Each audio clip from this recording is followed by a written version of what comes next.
Nos últimos dias da Segunda Guerra Mundial, uma das armas mais temidas do Terceiro Reich simplesmente desapareceu. O que aconteceu com a frota de submarinos alemães? Eles se renderam ou conseguiram escapar para bases secretas? Hoje desvendaremos o incrível processo que transformou esses predadores invisíveis do Atlântico em fantasmas. Foi uma história real de ordens de sabotagem, tecnologia secreta de ponta e uma massiva purga aliada que condenou o aço ao fundo do mar. Se você é apaixonado por história naval e mistérios do pós-guerra, clique em gostei agora mesmo. Vamos começar! A frota alemã de submarinos, U-Boots, que durante 6 anos foi a espinha dorsal do terror naval e paralisou o comércio transatlântico, desapareceu fisicamente dos oceanos após maio de 1945. Seu fim não foi um mistério nem uma fuga clandestina, mas o resultado de uma estratégia deliberada das potências aliadas para desmantelar a capacidade militar alemã e, fundamentalmente, absorver a tecnologia de ponta que continham. O destino desses navios foi selado em um processo de 3 atos. Primeiro, uma rendição caótica combinada com sabotagem interna. Segundo, a apropriação de seu conhecimento técnico pelas futuras superpotências. E terceiro, a destruição massiva e sistemática dos cascos sobreviventes durante a sombria Operação Deadlight.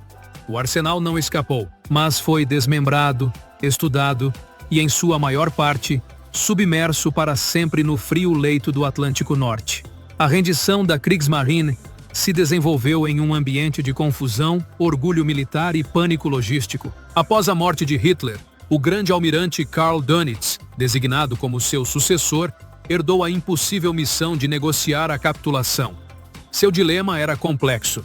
Ele deveria conseguir condições de rendição que evitassem represálias brutais contra os prisioneiros e, ao mesmo tempo, evitar que tecnologia naval sensível caísse intacta nas mãos soviéticas, um temor estratégico já evidente.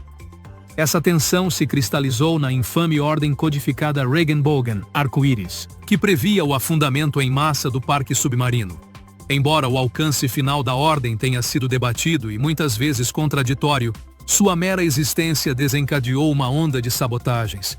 Dezenas de tripulações, motivadas por um senso de honra militar que proibia entregar o navio ao inimigo, abriram válvulas e inundaram porões, sacrificando seus navios em um ato de orgulho desesperado em portos alemães e noruegueses. No entanto, Dönitz foi forçado a revogar parcialmente a ordem, buscando um equilíbrio entre a honra naval e a necessidade prática de garantir uma capitulação ordenada.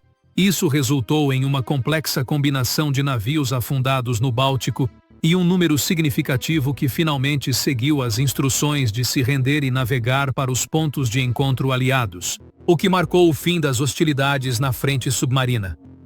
Nos dias posteriores a 8 de maio de 1945, uma imagem fantasmagórica se apresentou no Atlântico Norte. Os mares, cenário de caçadas invisíveis, se encheram de sombras metálicas que emergiam lentamente das profundezas. Os aviões aliados observavam, muitas vezes com incredulidade, como dezenas de cascos cinzentos acendiam, muitos com bandeiras brancas improvisadas, às vezes lençóis ou camisas, tremulando em seus mastros. Esses submarinos emergiam de bases ocultas nos fiordes noruegueses, como Bergen e Trondheim, ou de pontos distantes em alto mar onde haviam estado em missão. Ao receber a ordem de rendição, muitos comandantes, mesmo aqueles que haviam jurado nunca se render, optaram pela disciplina e pela paz. Da Islândia ao Golfo da Biscaia, a rede de comunicações aliada foi inundada de mensagens de avistamentos de submarinos navegando com bandeira branca. Os portos designados para a concentração e o desarmamento se converteram no cenário desse desfile de sombras.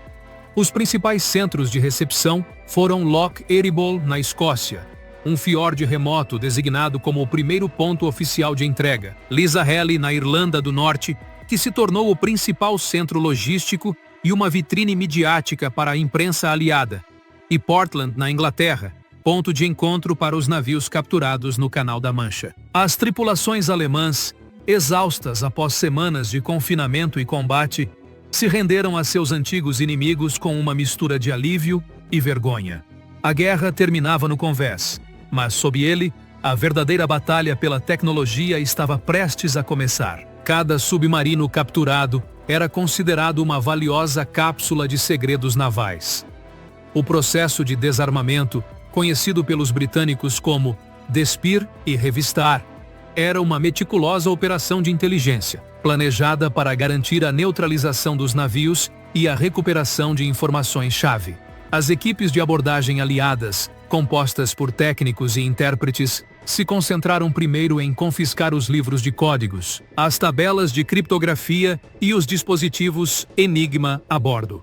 Sua recuperação total, desmantelada peça por peça, permitiu aos britânicos confirmar que Bletchley Park havia conseguido penetrar os códigos alemães, completando uma vitória silenciosa de inteligência.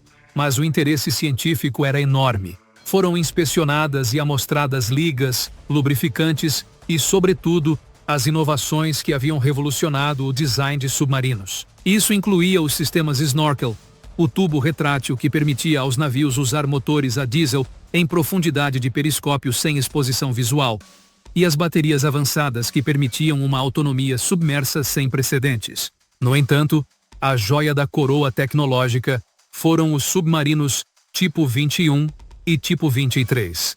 Esses navios representaram o salto conceitual de uma embarcação submersível para uma autêntica embarcação projetada para operar permanentemente debaixo d'água. O tipo 21, apelidado de Electroboot, bote elétrico, foi o ápice da engenharia naval alemã, com 76 metros de comprimento e capacidade para atingir uma velocidade de 17 nós submerso. Seu design hidrodinâmico e seu sistema de baterias de alta capacidade permitiam que ele permanecesse completamente submerso por até 10 dias, uma capacidade revolucionária para a época. Além disso, incorporavam um sistema hidráulico automático de recarga de torpedos, que permitia disparar 6 torpedos em menos de 20 segundos. O tipo 23 era sua versão costeira, menor e mais ágil, pioneiro na construção modular.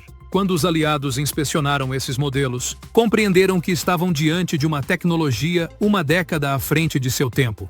Os engenheiros navais americanos o declararam o primeiro submarino genuinamente moderno, reconhecendo que todos os designs futuros se baseariam em seus princípios. A captura de exemplares como o U-203 e o U-3008 foi, portanto, a chave para o futuro da guerra submarina. A tecnologia do Electroboot tipo 21 era tão secreta que os Estados Unidos e a União Soviética literalmente a roubaram para construir suas frotas durante a Guerra Fria.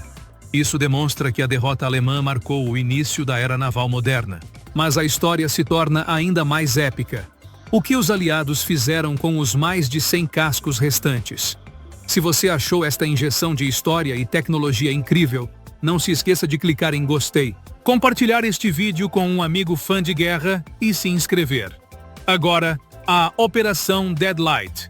A magnitude da recompensa superou a capacidade de controle e logo se tornou um delicado assunto diplomático, marcando o início da Guerra Fria tecnológica. Nas reuniões tripartidas prévias à Conferência de Potsdam, os aliados concordaram em compartilhar o material capturado, embora na prática cada potência se apressasse em obter os melhores exemplares e seus planos correspondentes. Os Estados Unidos transferiram submarinos-chave para realizar testes exaustivos, e o conhecimento do tipo 21 inspirou diretamente a primeira geração de submarinos de ataque americanos, como a classe Tang. Por sua vez, a União Soviética exigiu sua parte, copiando e melhorando os designs alemães para dar origem à classe Whiskey, Projeto 613, que constituiria a espinha dorsal de sua frota submarina durante o conflito bipolar. O Reino Unido, embora focado no desmantelamento, também absorveu o conhecimento. O legado técnico alemão não se perdeu, mas foi reciclado e se tornou o modelo universal para as frotas do futuro. O destino final da grande maioria dos cascos foi selado pela Operação Deadlight, aprovada pela Marinha Real Britânica no outono de 1945. O objetivo era rebocar os mais de 150 submarinos capturados até uma área profunda do Atlântico Norte, a noroeste de Lough Foyle, Irlanda, e afundá-los de forma controlada para eliminar definitivamente a ameaça naval e tecnológica. A operação, Executada entre o final de 1945 e fevereiro de 1946, foi uma tarefa monumental. Os procedimentos de purga variaram e incluíram o uso de artilharia naval, com destroyers britânicos perfurando os cascos, a colocação de explosivos controlados em compartimentos-chave ou o afundamento assistido mediante a abertura de válvulas de lastro. Dos submarinos destinados à purga, 116 foram afundados, em um ritual mecânico e silencioso que simbolizou o fim definitivo da guerra. No entanto, Deadlight foi um pesadelo logístico. O clima invernal do Atlântico Norte era um inimigo implacável, com tempestades e ondulação constantes.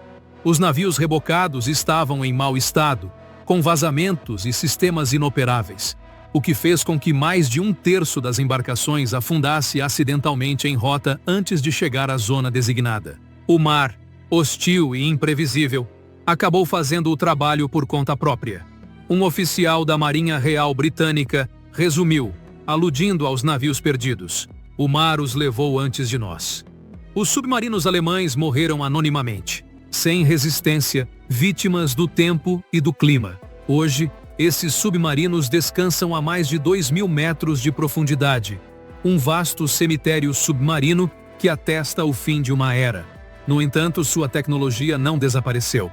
A influência do Electroboot foi integrada no desenvolvimento das frotas nucleares, transformando paradoxalmente a maquinaria de terror nazista no modelo universal de todos os submarinos modernos, assegurando assim seu legado tecnológico muito depois que seu último casco se perdeu sob as ondas. E assim terminou a história dos submarinos que aterrorizaram o Atlântico. A Operação Deadlight selou seu destino, transformando seus cascos em um cemitério submarino a 2.000 metros de profundidade. Mas, ironicamente, sua tecnologia, o Electroboot tipo 21, perdurou, inspirando os submarinos nucleares da Guerra Fria. O que mais te surpreendeu? Deixe seu comentário abaixo. Se você gostou desta viagem pela história, não se esqueça de se inscrever para não perder nossos próximos documentários, compartilhá-lo com seus amigos e ativar o sininho. Nos vemos no próximo vídeo.